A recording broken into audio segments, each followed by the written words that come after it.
साथियों, जन औषधि योजना को देश के कोने कोने में चलाने वाले और इसके कुछ लाभार्थियों से आज मुझे बातचीत करने का अवसर मिला और जो चर्चा हुई है उसमें स्पष्ट है कि ये योजना गरीब और विशेष करके मध्यम वर्गीय परिवारों की बहुत बड़ी साथी बन रही है।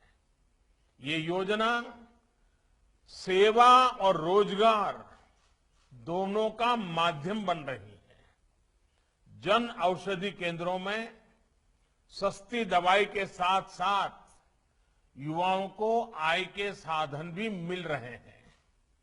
विशेष रूप से हमारी बहनों को, हमारी बेटियों को जब सिर्फ ₹2.5 में सैनिटरी पैड्स उपलब्ध कराए जाते हैं तो इससे उनके स्वास्थ्य उस पर एक सकारात्मक असर पड़ता है। अब तक 11 करोड़ से ज्यादा सैनिटरी नैपकिन्स इन केंद्रों पर बिक चुके हैं। इसी तरह जन औषधि जननी इस अभियान के तहत गर्भवती महिलाओं के लिए जरूरी पोषण और सप्लीमेंट्स भी अब जन औषधि केंद्रों पर उपलब्ध कराए जा रहे हैं। इतना ही नहीं, 1000 से ज्यादा जन औषधि केंद्र तो ऐसे हैं जिन्हें महिलाएं ही चला रही है। यानी जन औषधि योजना बेटियों की आत्मनिर्भरता को भी बल दे रही है। भाई और बहनों, इस योजना से पहाड़ी क्षेत्रों में, नॉर्थ ईस्ट में, जनजातीय क्षेत्रों में रहने वाले देशवासियों तक सस्ती दवा देने में भी मदद मिल रही है। आज भी जब 7,500वें केंद्र का 75वें केंद्र का लोकार्पण किया गया है तो वो शिलांग में हुआ है।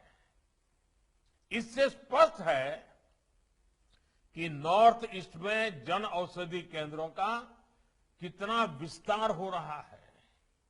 साथियों, 7500 के पड़ाव तक पहुंचना इसलिए भी अहम है क्योंकि 6 साल पहले तक देश में ऐसे 100 केंद्र भी नहीं थे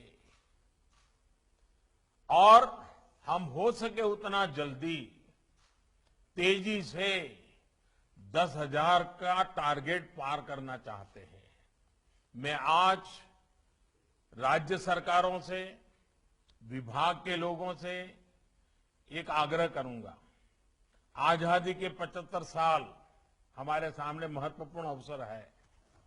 क्या हम ये तय कर सकते हैं कि देश के कम से कम 75 जिले ऐसे होंगे जहां पर 75 से ज्यादा जन औषधि केंद्र होंगे और वे आने वाले कुछ ही समय में हम कर देंगे।